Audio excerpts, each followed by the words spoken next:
May 7, 1945. Frankfurt am Main. The war in Europe had ended hours earlier. Outside the headquarters, American soldiers were drinking, singing, firing flares into the night sky.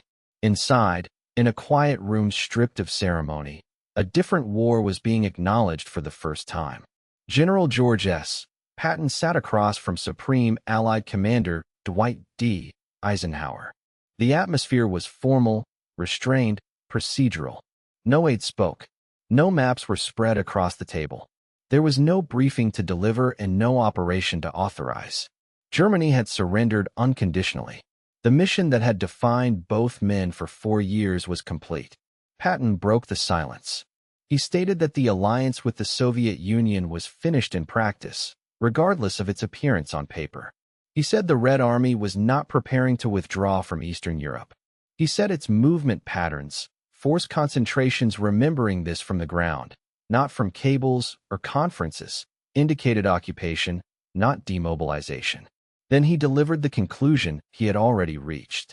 The Western Allies should turn east immediately, not later, not after negotiations. Now, while American formations were intact, while logistics were forward, while the German army, shattered but still organized in surrender, could be controlled and, if necessary, used. Patton did not frame this as a proposal. He described it as a narrowing window. He said delay would make conflict inevitable and unwinnable. He said that if war with the Soviet Union was coming, and in his assessment it was, then choosing not to act was still a choice, with consequences already determined. Eisenhower did not debate the military details. He did not ask for estimates or counterarguments. He ended the discussion by restating Allied policy. Hostilities were over. The coalition would hold. The United States would not initiate another war in Europe. The decision was made in that room, without a vote and without a memorandum. The armies would stand down. The line would be drawn where it already was. And whatever followed would be managed politically, not militarily. In early May 1945, the military situation in Europe presented a condition that almost never appears in war and disappears quickly when ignored. The German state had collapsed.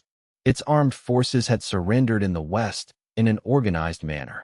Its infrastructure, though damaged, remained usable.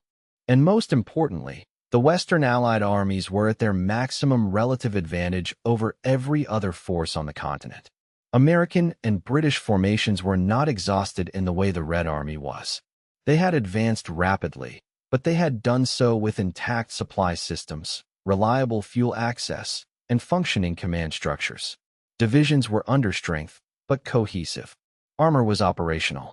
Air power was uncontested west of the Oder. Strategic bombing assets remained untouched and available. The Western Allies had not bled themselves dry to reach Berlin. They had stopped short of it by choice. Opposite them, the Soviet Union had paid for victory with mass. The Red Army had lost millions of men. Entire formations existed on paper that no longer functioned as maneuver units. Logistics stretched back across thousands of miles of wrecked rail lines. Equipment losses were replaced unevenly. Units rotated from battle directly into occupation duties without rest. Soviet operational doctrine depended on momentum, and that momentum was already slowing as it reached Central Europe. There was also geography. The Western Allies occupied terrain that favored mobility. Central Germany and Czechoslovakia were open, road-dense, and suitable for mechanized warfare. The Red Army's strength lay in depth and attrition, not in rapid reaction to a coordinated offensive from the West. Its air force had limited reach beyond its forward bases. Its command system was rigid, dependent on centralized approval, and vulnerable to disruption. Then there was the German factor. Hundreds of thousands of Wehrmacht soldiers were surrendering specifically to American forces to avoid Soviet captivity. They were disarmed but intact. Their officers knew the terrain. Their units had experience fighting the Red Army. Their morale was broken regarding Germany, but not regarding survival. From a purely military perspective, they represented controlled manpower already on the battlefield, already fed, already organized. Patton understood that this moment would not repeat. Once American units redeployed, Once public demobilization began, once Soviet forces consolidated occupation zones and internal security structures, once political recognition hardened lines into borders, after that, any confrontation would require rebuilding armies from peacetime footing against an adversary already entrenched. The opportunity was not about seizing territory.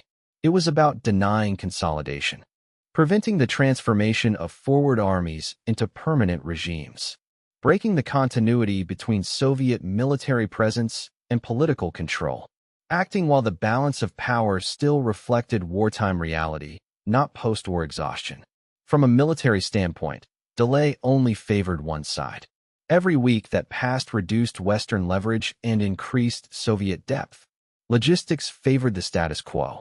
Demobilization schedules, shipping priorities, and public expectations all worked against sustained readiness. Patton was not arguing that war was desirable. He was arguing that if conflict was inevitable, then the conditions of early May 1945 were the least unfavorable the West would ever face. This was not speculation. It was a calculation based on force posture, readiness, terrain, and time. And time was already running out. Patton's warning did not emerge from impulse or temperament. It followed weeks of observation, preparation, and internal analysis conducted while others were already shifting toward demobilization.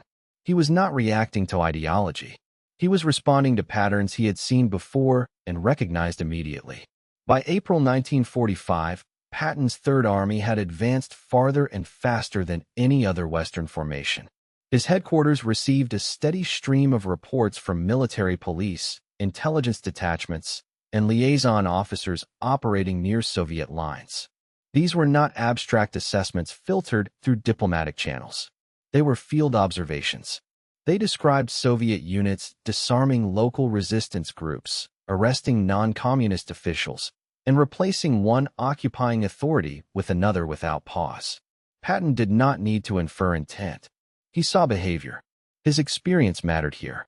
Patton had studied European wars as systems of collapse and replacement, not as moral struggles. He had watched Germany exploit political hesitation after 1918. He had observed how power vacuums were filled quickly and violently. To him, the Red Army's posture mirrored that logic precisely. Armies that intend to leave do not build internal security networks. They do not detain administrators. They do not seal borders behind them. Patton's planning followed standard operational logic.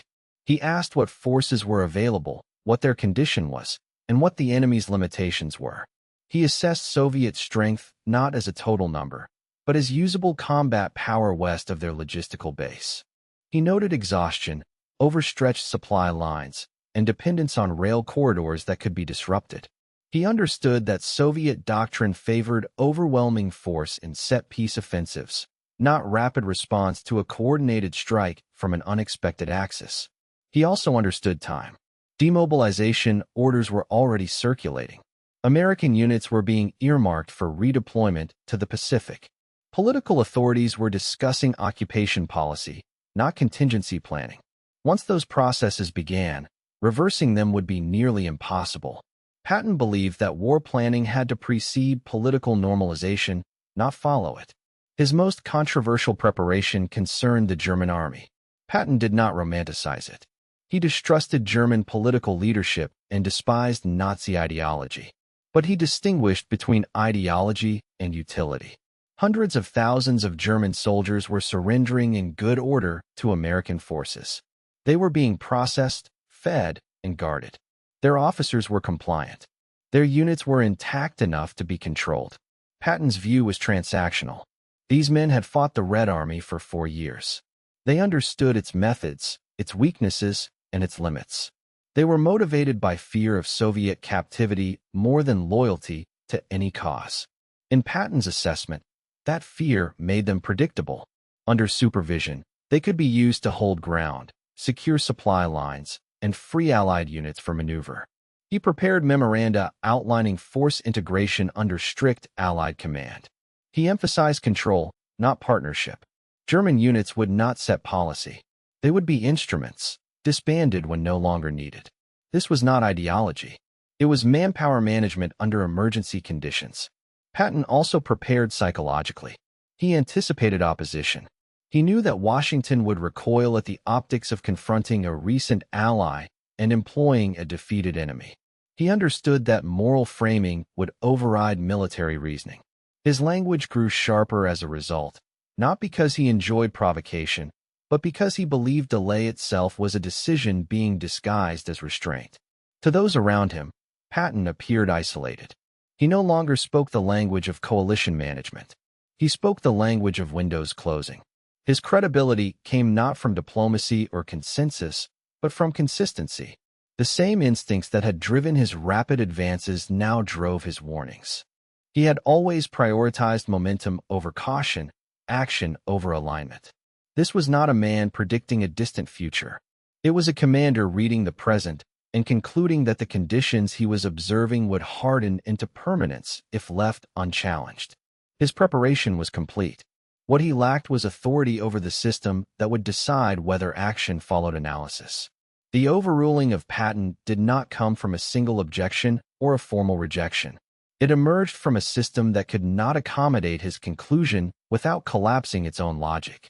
By May 1945, the war had already shifted from a military problem to a political one, and Eisenhower sat at the center of that transition. Eisenhower's authority rested less on battlefield command than on alliance management. He was not selected to defeat Germany through brilliance or aggression. He was chosen because he could hold together a coalition of governments with incompatible aims, egos, and fears. That coalition had one overriding priority in May 1945: closure. The public wanted the war finished, not reframed. Governments wanted legitimacy, not new enemies. Institutions wanted to demobilize, not explain why peace was being postponed. Within that context, Patton's assessment was not evaluated on its military merits alone. It was weighed against its political cost, and that cost was absolute. To acknowledge Patton's logic would mean admitting that the alliance with the Soviet Union was a temporary convenience, not a foundation for peace. It would mean explaining to exhausted populations why victory required another war. It would mean justifying the continued mobilization of millions of men when the enemy they had been promised was already defeated. Eisenhower understood that none of this was survivable politically. American public opinion had shifted decisively. Casualty tolerance had evaporated with Germany's surrender. Congress was already discussing force reductions. The press had framed the Soviet Union as a partner in victory. Reversing that narrative overnight would not just provoke backlash. It would destroy trust in civilian leadership. There were also diplomatic commitments. Agreements made at Yalta were flawed, but they existed. Boundaries had been discussed. Occupation zones assigned. To attack the Soviet Union would require openly violating those agreements. Eisenhower did not see those agreements as ideal, but he saw them as stabilizing. Breaking them would signal that American commitments ended when they became inconvenient. That precedent mattered far beyond Europe. Then there was the institutional fear of escalation. The United States was preparing for a final confrontation with Japan. Resources were already being reallocated. Senior planners worried that opening a new front in Europe would fracture global strategy. Even those who distrusted Soviet intentions feared that confrontation now would weaken American leverage elsewhere. Stability, even temporary and imperfect, was seen as preferable to chaos. Eisenhower's own position reinforced caution. He was not insulated from political consequence. His reputation rested on having ended the war cleanly and honorably. He was already being discussed as a future national leader. Supporting a preemptive war against a former ally would permanently brand him as reckless, regardless of outcome. He understood that even success would not guarantee legitimacy. When Eisenhower spoke about Patton privately, his criticism was not that Patton was wrong. It was that Patton was incompatible with the moment. Patton framed the world as a continuous battlefield. Eisenhower framed it as a sequence of negotiated transitions. One spoke in terms of force posture and opportunity. The other spoke in terms of exhaustion and consent. The system reinforced Eisenhower's instincts. Advisors cautioned against destabilization. Diplomats emphasized continuity. Civilian leaders prioritized optics. No one wanted to be responsible for restarting war. In that environment, Patton's warnings were not debated, they were categorized. They were labeled dangerous, premature, and politically illiterate. This labeling served a function. It allowed decision-makers to dismiss the substance without engaging the implications. If Patton was treated as impulsive, his analysis could be ignored. If he was framed as obsessed with conflict, his credibility could be contained. The problem was no longer Soviet behavior. The problem became Patton himself. Eisenhower did not need to silence Patton explicitly. The system did it for him. Press access narrowed. Messaging was controlled. Patton's statements were contextualized as personal opinion, not strategic assessment. When he spoke too bluntly, it confirmed the narrative that he could not be trusted with post-war responsibility. The overruling, then, was not a moment, but a process. Military logic was subordinated not because it was unsound, but because it was inconvenient. The fear was not that Patton would be wrong. The fear was that he would be right too soon, forcing decisions no one was prepared to defend. By choosing restraint, Eisenhower preserved the alliance, the demobilization schedule, and his own legitimacy. He also accepted, implicitly, that whatever conflict followed would occur under worse conditions, at a later time, when momentum had shifted. That was the trade, and it was made deliberately. The consequences of the decision unfolded with mechanical predictability. Once the Western armies halted and demobilization began, the military reality on the ground transformed into a political one almost immediately. What had been temporary deployments hardened into borders.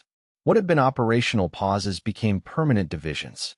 Soviet forces did not withdraw from Eastern Europe. They reorganized. Units rotated out of frontline formations into occupation roles. Security services followed the armies, embedding themselves within local administrations. Political officers replaced military liaisons. The Red Army did not behave like a force preparing to go home. It behaved like a force consolidating control. Western intelligence reported these changes, but by then they were observations, not warnings. The moment for intervention had passed. American divisions were redeploying or standing down. Equipment was being shipped home or transferred to occupation depots. Public attention had shifted to victory parades and demobilization schedules. The military balance that had existed in early May no longer existed by June. In Poland, promises made during wartime negotiations dissolved quietly. Provisional governments were reshaped under Soviet supervision. Opposition figures were marginalized, arrested, or disappeared from public life. Elections were delayed, then managed, then rendered meaningless. Similar patterns emerged across Czechoslovakia, Hungary, Romania, and Bulgaria. Each case followed the same sequence: coalition government, security consolidation, political exclusion, and eventual one-party rule. These developments did not trigger a military response because no mechanism for response remained. The Western Allies had accepted the premise that stability required accommodation. Each individual concession was framed as temporary, reversible, or necessary to avoid escalation. Taken together, they produced an irreversible outcome. By the time political leaders acknowledged the emerging divide, it had already solidified. Infrastructure, borders, and security apparatuses were in place. Soviet forces were no longer extended or vulnerable. They were entrenched. Any challenge would now require mobilizing new armies against a fortified bloc rather than disrupting a transitional moment. Patton did not live to see this consolidation completed. In the months following Germany's surrender, he was progressively sidelined. His public statements were scrutinized. His blunt assessments were reframed as indiscipline. When he compared post-war political purges in Germany to familiar patterns of power replacement, it was treated not as analysis, but as insubordination. His removal from command was administrative, not dramatic. There was no trial, no confrontation, no final argument. He was reassigned to a ceremonial position that carried rank but no influence. The message was clear enough. The war he understood was over. The peace he distrusted was now official policy. In December 1945, Patton died following a car accident in occupied Germany. The circumstances were ordinary. The timing was not. By then, his warnings had already been absorbed into silence. He was eulogized as a battlefield commander, not remembered as a strategic dissenter. The discomfort he represented was resolved by his absence. Meanwhile, the costs of restraint accumulated. The United States committed itself to long-term containment rather than decisive resolution. Military budgets shrank and then expanded again. Alliances were rebuilt under new assumptions. Forward bases replaced forward armies. Nuclear weapons supplanted maneuver as the primary deterrent. What might have been a short, violent confrontation under favorable conditions became a prolonged standoff under permanent tension. The human cost shifted rather than disappeared. Eastern Europe endured decades of political repression, economic stagnation, and controlled sovereignty. Uprisings were crushed not by occupying armies in transition, but by regimes secure in their backing. Western intervention was no longer feasible without catastrophic escalation. Strategically, the West accepted a divided continent. Germany itself became the physical manifestation of the earlier decision. A line drawn for administrative convenience hardened into a fortified boundary. Armed forces faced each other across it for generations, not weeks. The opportunity to shape the post-war order through force posture gave way to managing its consequences through deterrence. None of this unfolded suddenly. That was the nature of the outcome. The absence of immediate catastrophe was taken as validation. Each year without war was treated as confirmation that restraint had been wise. Yet the scale of commitment required to sustain that restraint grew steadily. Military readiness had to be maintained indefinitely. Political credibility depended on permanent vigilance. The Cold War did not begin with a declaration or a battle. It began with a decision not to act when action was cheapest. The battlefield shifted from movement to stasis, from maneuver to posture. The price was paid not in a single campaign, but over decades of preparation for a war that both sides understood could never be fought directly. Patton had warned that delay would transform a solvable problem into an enduring condition.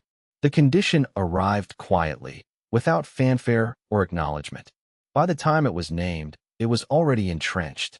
The consequences traced back not to a failure of intelligence or courage, but to a deliberate choice to prioritize political closure over strategic finality. The war ended. The conflict did not, and the cost continued to accumulate long after the decision-makers had moved on. The post-war record stripped away the ambiguity that had protected the original decision. With time, documents replaced assurances, and outcomes replaced intentions. What emerged was not a misunderstanding between allies, but a sequence of predictable results following an accepted premise.